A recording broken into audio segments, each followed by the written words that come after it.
ડભોઈની 4 જિલ્લા પંચાયત બેઠક, ચાંદોદ, કાયાવરોહણ, થુવાવી અને સીમળિયા તેમજ નગરપાલિકાની 36 બેઠક અને તાલુકા પંચાયતની 20 બેઠક માટે આજે ઉમેદવારી ફોર્મ ભરવાની છેલ્લી તારીખ હતી. વહેલી સવારથી ચૂંટણી અધિકારી સમક્ષ ફોર્મ ભરવા જમા કરાવવા માટે મોટી સંખ્યામાં ઉમેદવારો ઉમટ્યા હતા. ભાજપ દ્વારા ગત રોજ ટિકિટ જાહેર કરાઈ છે, જ્યારે કોંગ્રેસ પક્ષે હજી ટિકિટ જાહેર કરી નથી, પરંતુ ઉમેદવારોને સૂચના આપી દેતા તેઓ પણ મોટી સંખ્યામાં ઉમેદવારી નોંધાવવા પહોંચ્યા હતા. બપોરે 3 વાગ્યા સુધી સંખ્યાબંધ ઉમેદવારોએ ફોર્મ ભર્યા, જેની ફાઇનલ આંકડો સાંજ સુધી માલુમ થશે. પરંતુ ડભોઈ સ્થાનિક સ્વરાજની ચૂંટણીમાં ભારે જમાવટ જોવા મળી રહી છે.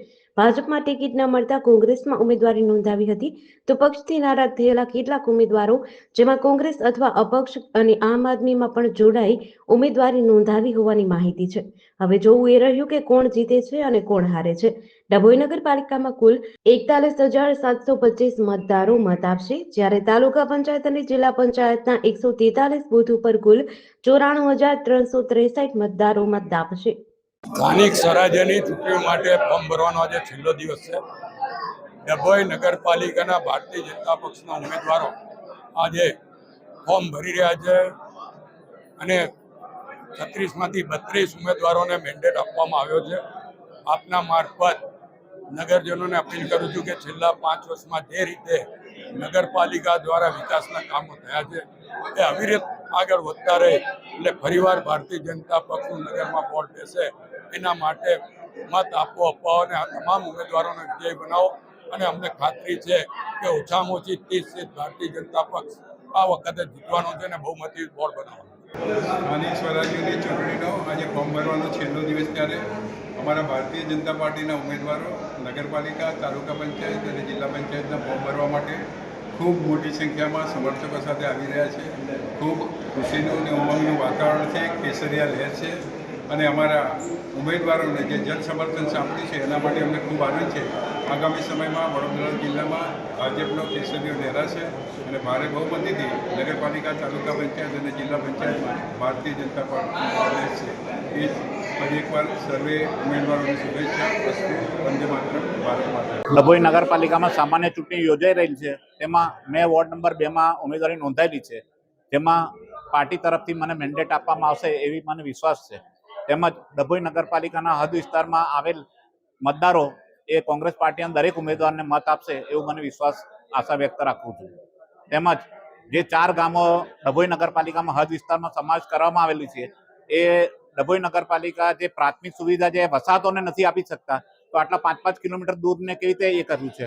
બીજું કે એમને 4 ગામને ટીપીમાં સમાવેશ કરી દીધો. ટીપીમાં 50% કપાત જશે જગ્યાઓ. બીજી વસ્તુ કે જે બાળકો જે વિનામૂલ્યે ગામડેથી વડોદરા કે કોઈ બી જગ્યાએ અભ્યાસ કરવા જતા હતા, એ હવે નગરપાલિકા હદ વિસ્તારમાં સમાવેશ થવાથી એ લોકોનું ફીનું બસના પાસ વિનામૂલ્ય હતું, તેની જગ્યાએ પૈસા આપીને જવું પડશે બહાર. લારી ગલ્લાવાળાને જે અમારે કોંગ્રેસ પાર્ટી 600-700 રૂપિયા લેવામાં આવતા હતા, આજે લારી ગલ્લાના 3-4 હજાર ભરવા પડે છે. ડભોઈ નગરપાલિકા શોપિંગ સેન્ટર જે છે એમાં 600 થી 700 રૂપિયા ભાડું હતું, એનું 5-5 હજાર 4-4 હજાર કરી દેવામાં આવ્યું છે. પ્રદેશ કોંગ્રેસ દ્વારા જે નિયુક્ત કરેલા છે અમારા અધિકૃત ઉમેદવારો, એમાં 20 તાલુકા પંચાયત અને 4 જિલ્લા પંચાયતના ઉમેદવારો. એમાં ચાણોદ પર અમારા મમતાબેન ભરતભાઈ પટેલ ધરમપુરીવાળાને અધિકૃત કર્યા છે.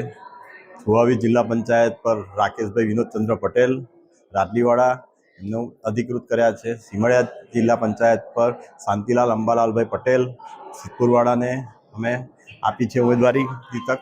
અને કારવણ જિલ્લા પંચાયત પર બારોટ અક્ષયભાઈ કિરીટભાઈને અમે ઉમેદવારી કરવાની તક આપી છે.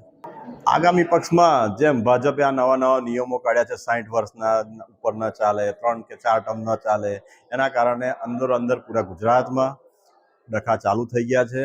અને એના કારણે કારણ કે ધારાસભ્ય હોય કે સંસદ સભ્ય હોય એને આવું નથી લાગુ પડતું કે 3 ટર્મ ને 4 ટર્મ. ને આ નાના જે પાયાના કાર્યકરો છે, જે વર્ષોથી મહેનત કરે છે, જે પથારીઓ પાથરે છે, ખુરશીઓ સાફ કરે છે, ઝંડા લગાવે છે, એમને આ બધાને આ લોકોને હેરાન કરવા માટે જે મજબૂત કાર્યકરો છે એની માટે આ નિયમો લાવે છે. અને જે એસી કેબિનોમાં બેરે છે એની માટે આ કોઈ નિયમ નથી, જેના કારણે સમગ્ર ગુજરાતમાં આ ઘડીએ ભારતીય જનતા પાર્ટીના અંદરના ડખાના કારણે કોંગ્રેસ પાર્ટી મજબૂતાઈથી જીતશે અને સારામાં સારી રીતે લીડ કરશે. દરેક જિલ્લા પંચાયત, તાલુકા પંચાયત, મહાનગરપાલિકા હોય કે નગરપાલિકામાં સારી રીતે આગળ આવશે. જેડીસી ન્યૂઝ સાથે નિરંજન ચૌહાણ, ડભોઈ.